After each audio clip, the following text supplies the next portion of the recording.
اعوذ باللہ من الشیطان الرجیم، پناہ مانگتا ہوں میں اللہ کی شیطان مردود کے شر سے۔ یا ایہا الذین آمنوا استعینوا بالصبر والصلاة ان اللہ مع الصابرین۔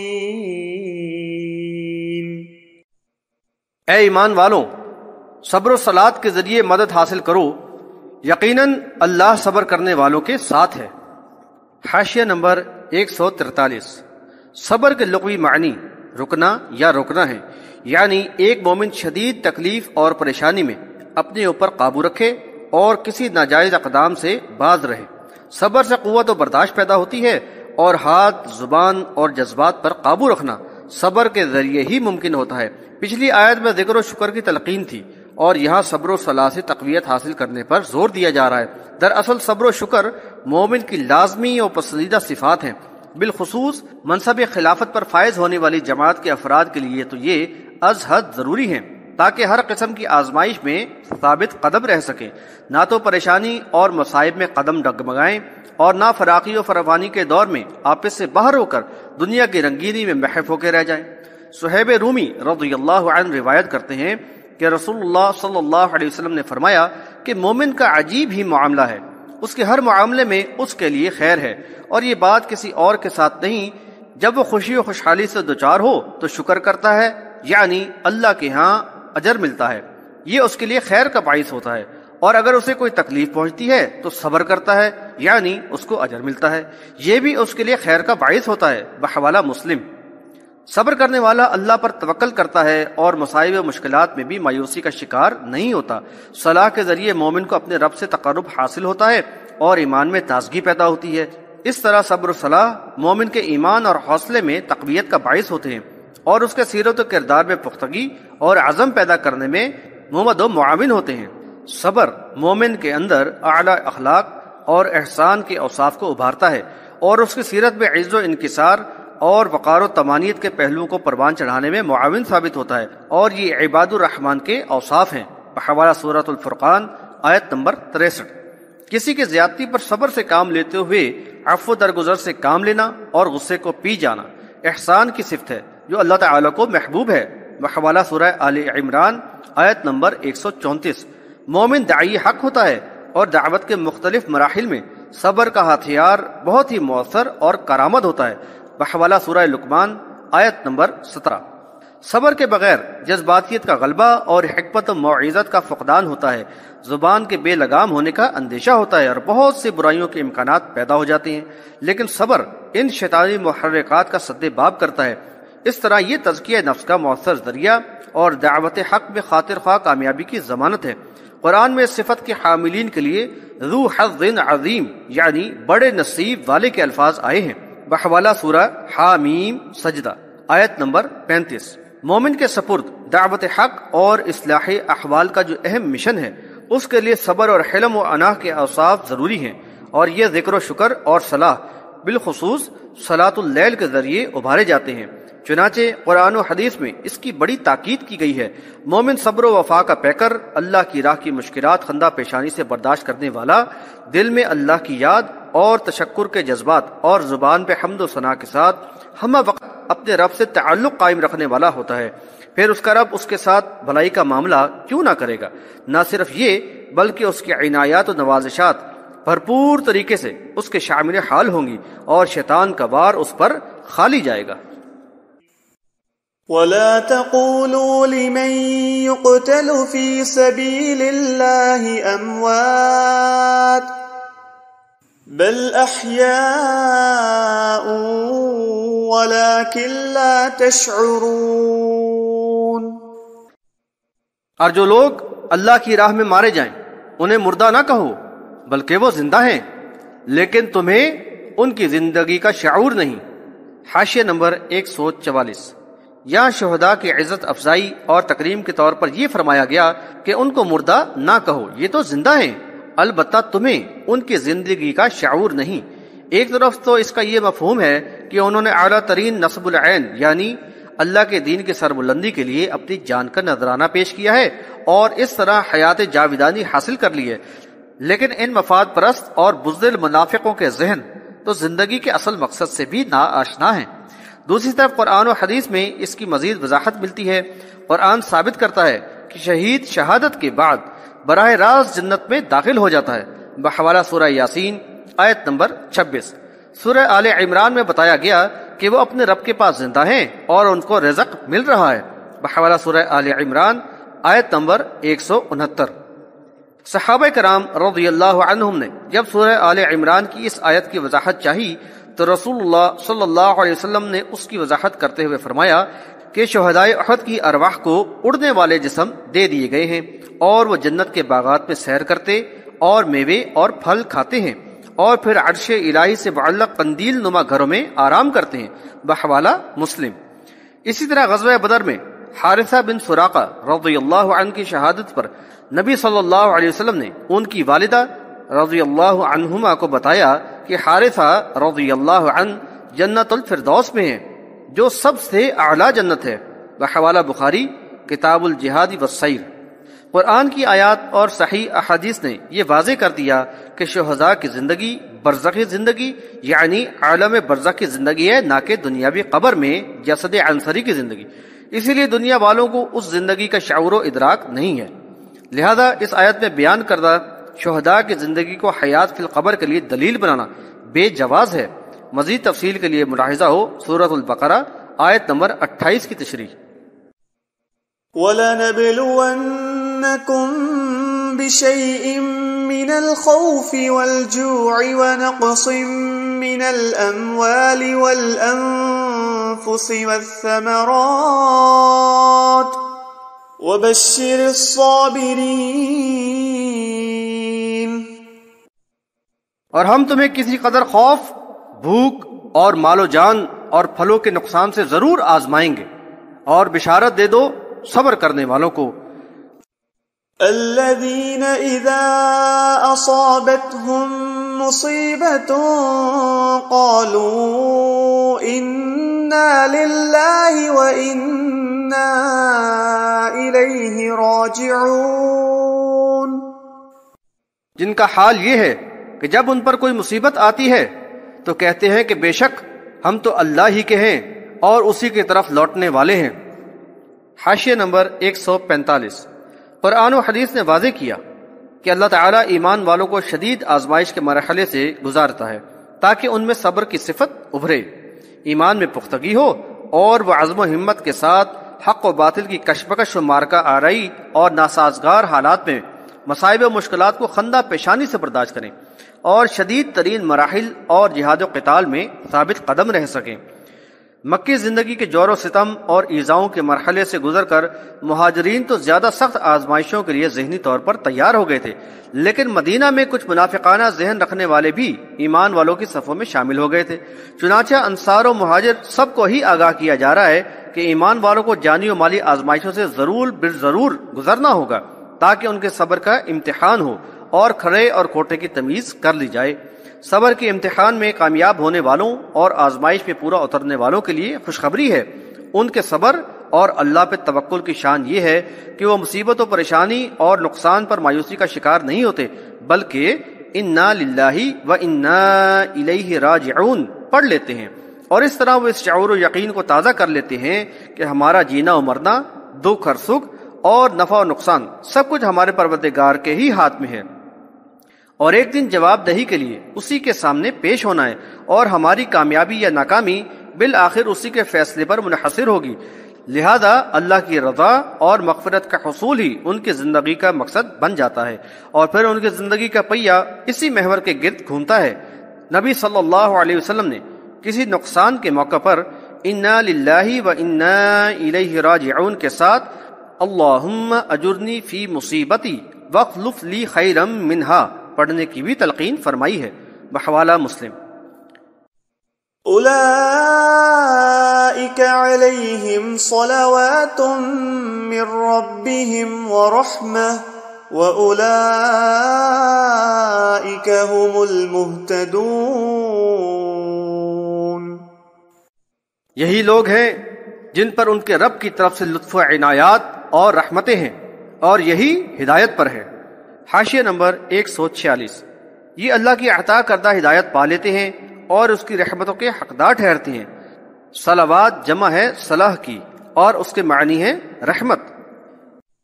ان الصفا والمروة من شعائر الله فمن حج البيت أو اعتمر فلا جناح عليه أن يطوف بهما ومن تطوع خيرا فإن الله شاكر عليم۔ صفا اور مروہ بلا شبہ اللہ تعالیٰ کی نشانیوں میں سے ہیں، تو جو کوئی بیت اللہ کا حج یا عمرہ کرے تو اس پر کوئی گناہ نہیں کہ وہ ان دونوں کا طواف کرے، اور جو کوئی برضا و رغبت نیکی کا کام کرے گا تو اللہ قدردان اور خوب جاننے والا ہے۔ حاشیہ نمبر 147۔ شعائر جمع ہے شعیرہ کی، اور اس کے معنی علامت کے ہیں۔ یہاں اس سے حج کے مناسک، طواف، سعی، مینا وغیرہ میں قیام اور قربانی وغیرہ مراد ہیں۔ صفا و مروہ کعبۃ اللہ کے قریب دو پہاڑیاں ہیں جن کے درمیان سعی حج و عمرہ کے اراکین میں سے ہے۔ دور جاہلیت میں مشرکوں نے کعبہ کے علاوہ صفا و مروہ پر بھی کچھ مورتیاں رکھ دی تھیں، سعی کے دوران جن سے عقیدت کا اظہار کیا جاتا تھا۔ ایمان لانے کے بعد سعی صفا و مروہ کے بارے میں بعض صحابہ رضی اللہ عنہم کو اشکال ہوا کہ شاید یہ بھی بت پرستی کا شاخسانہ ہے، اس میں گناہ نہ ہو۔ چنانچہ نبی صلی اللہ علیہ وسلم سے اس کے بارے میں دریافت کیا گیا تو اس پر یہ آیت نازل ہوئی بحوالہ بخاری کتاب التفسیر۔ آیت کے الفاظ سے بعض کو یہ گمان ہوا کہ شاید سعی کرنا ضروری نہیں، کر لیں تو ثواب ملے گا۔ ام المؤمنین عائشہ رضی اللہ عنہما کو معلوم ہوا تو انہوں نے وضاحت کی کہ اس کا یہ مفہوم نہیں، ورنہ الفاظ اس طرح ہوتے کہ فلا جناح علیہ اللہ یطوف بہما، یعنی اگر کوئی ان کا طواف نہ کرے تو کوئی گناہ نہیں، بحوالہ بخاری۔ یہاں یہ بتایا جا رہا ہے کہ صفا و مروہ کی سعی حج و عمرے کا ایک رکن ہے اور اس کا کرنا ضروری ہے۔ سعی میں صفا و مروہ کی پہاڑیوں کے 7 چکر لگائے جاتے ہیں اور نشیب میں دوڑ لگائی جاتی ہے، اسی مناسبت سے اس کو سعی کہا جاتا ہے۔ صفا و مروہ کی سعی آل ابراہیم علیہ السلام کی شدید آزمائشوں اور قربانیوں کی یاد کو دل میں تازہ کرتی ہے۔ کس طرح شدید پریشانی اور اضطراب کے باوجود ہاجرہ کی دعا قبول ہوئی، چشمہ زمزم جاری ہوا، اور پھر وہ بے آب و گیا سنگلاخ وادی نہ صرف یہ کہ انسانوں کا مسکن بنی بلکہ دنیائے اسلام کا مرکز بن گئی۔ یہ شعور اور تصور سعی کرنے والوں کے لیے مالک حقیقی کے لیے خلوص اور والہانہ بندگی کا جذبہ اور احساس پیدا کر دیتا ہے۔ بلا شبہ یہ اللہ تعالیٰ سے قربت اور دعاؤں کی قبولیت کا بڑا قیمتی موقع ہوتا ہے، چنانچہ پورے شعور اور رجوع قلب کے ساتھ اس کا فائدہ اٹھانا چاہیے۔ بتایا گیا کہ سعی اسی شوق اور والہانہ جذبے سے کیا جائے تو اللہ کے نزدیک قابل قدر ہوگا۔ ان الذين يكتمون ما انزلنا من البينات والهدى من بعد ما بيناه للناس في الكتاب أولئك يلعنهم الله ويلعنهم اللاعنون۔ جو لوگ ہمارے نازل کردہ دلائل اور ہدایت کو چھپاتے ہیں اس کے بعد کہ ہم نے اس کو لوگوں کے لیے کتاب میں واضح کر دیا ہے، تو اللہ ان پر لعنت فرماتا ہے اور سب لعنت کرنے والے لعنت کرتے ہیں۔ حاشیہ نمبر 148۔ اب کتمان حق یعنی حق کو چھپانے کے گناہ اور اس پر عذاب کا ذکر کیا جا رہا ہے۔ اللہ کی کتاب تو تمام انسانوں کی ہدایت و رہنمائی اور سیرت و کردار کی تعمیر کے لیے ہوتی ہے، لہذا اس کے ذریعے وہ دنیا اور آخرت کے فلاح حاصل کریں۔ کتنے بڑے مجرم ہیں وہ علماء و مشائخ جو انسانوں کو ان کے رب کی طرف سے آئے ہوئے پیغام ہدایت سے محروم رکھیں۔ اللہ کے نبی صلی اللہ علیہ وسلم اور ان پر نازل ہونے والی کتاب کا مرکزی مضمون توحید کی دعوت اور شرک کی مذمت ہوتا ہے۔ توحید و شرک کے تمام ہی پہلوؤں پر روشنی ڈالی جاتی ہے اور اس کی جزوی تفصیلات تک کو بیان کر دیا جاتا ہے تاکہ لوگ اللہ کی ذات و صفات، حقوق و اختیارات، علم و تصرفات میں کسی کو بھی شریک نہ ٹھہرائیں اور اس طرح اللہ کے عذاب سے بچ کر اس کی رحمتوں کے مستحق ہو جائیں۔ لیکن افسوس کے ساتھ کہنا پڑتا ہے کہ بعد کے دور میں علماء و مشائخ کہلانے والے لوگوں کو کتاب اللہ سے دور کر کے ایسی کتابوں کا عادی بنا دیتے ہیں جو قرآن و حدیث کے بجائے بزرگوں کے اقوال و ملفوظات ہی پر مشتمل ہوتی ہیں، اور ان میں ان کے کشف و کرامات کے قصوں کی بھرمار ہوتی ہے جو لوگوں کے عقائد کو خراب کر کے ان کو اکابر پرستی اور مردہ پرستی کی طرف راغب کرتی ہیں۔ اور اس طرح توحید و رسالت کو زبانی اقرار کرنے والوں کا ایمان قبر پرستی اور پیر پرستی کے شرک سے آلودہ ہو جاتا ہے۔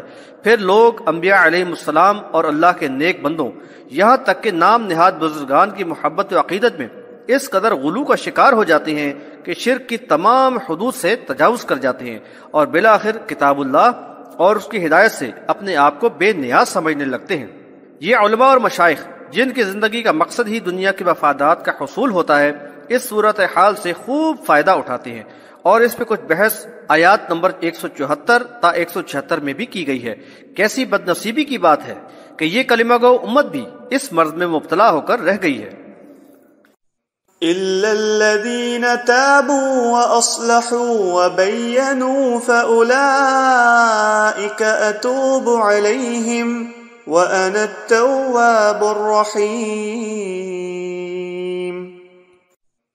مگر جن لوگوں نے توبہ کر کے اصلاح کر لی اور حق بیان کر دیا تو میں ان کی توبہ قبول کر لوں گا، اور میں بہت زیادہ توبہ قبول کرنے والا اور رحم کرنے والا ہوں۔ حاشیہ نمبر 149۔ دراصل کتمان حق ہی قوموں کے بگاڑ و زوال کا خاص سبب ہوتا ہے، چنانچہ کتمان حق کرنے والوں کی یہاں شدید مذمت کی گئی ہے۔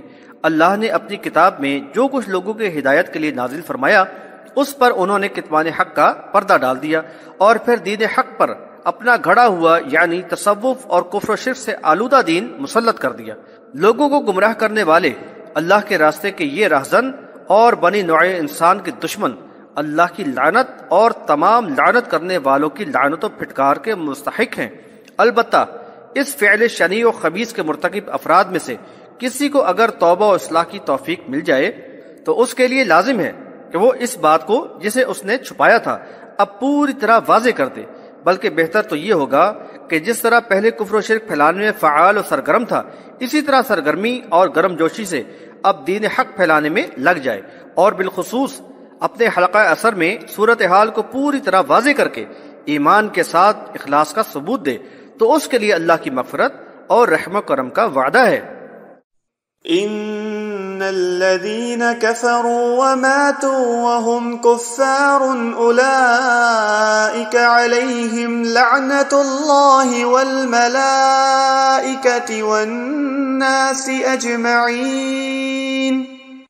جن لوگوں نے کفر کیا اور کفر ہی کی حالت میں مر گئے تو ان پر اللہ کی لعنت، فرشتوں کی لعنت اور سارے انسانوں کی لعنت ہے۔ حاشیہ نمبر 150۔ اب جو بدبخت آخرت کے عذاب سے بے خوف ہو کر دعوت حق کی طرف رخ ہی نہ کریں، مہلت امتحان کو گوا دیں اور کفر و شرک اور گمراہی میں ہی موت سے ہمکنار ہو جائیں تو ان پر اللہ، فرشتوں اور سارے ہی انسانوں کی لعنت و پھٹکار، دنیا میں بھی ان کے لیے ذلت و رسوائی، اور پھر ہمیشہ کے لیے دردناک عذاب ان کا مقدر ہوگا جس میں کبھی بھی کمی نہ ہوگی، اور اس دنیاوی زندگی کی مہلت ختم ہو جانے کے بعد انہیں کوئی دوسرا موقع نہیں دیا جائے گا۔ خالدین فیہا لا یخفف عنہم العذاب ولا هم ینظرون۔ وہ ہمیشہ اس لعنت میں رہیں گے، ان پر عذاب میں کمی نہ ہوگی اور نہ ہی انہیں مہلت ملے گی۔ وَإِلَٰهُكُمْ إِلَٰهٌ وَاحِدٌ لَا إِلَٰهَ إِلَّا هُوَ الرَّحْمَٰنُ الرَّحِيمُ۔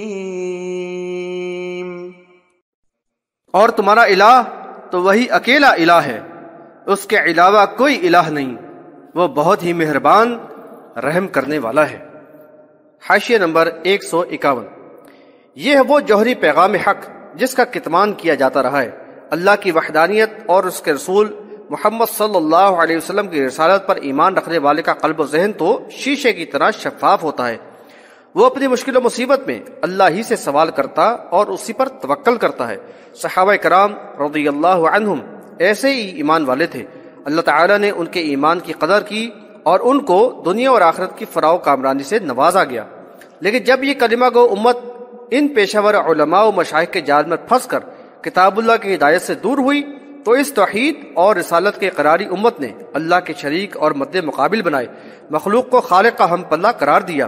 انبیاء علیہ السلام کو جس طرح ابن اللہ بنا کر ذات میں شریک ٹھہرایا گیا تھا، انہوں نے محمد صلی اللہ علیہ وسلم کے متعلق نور من نور اللہ یعنی اللہ کے نور کا ٹکڑا کا عقیدہ اپنا کر اللہ کی ذات کا حصہ قرار دیا، اور اللہ کو گالی دینے کی روش اپنا کر اللہ کے قہر و غضب کو بھڑکایا۔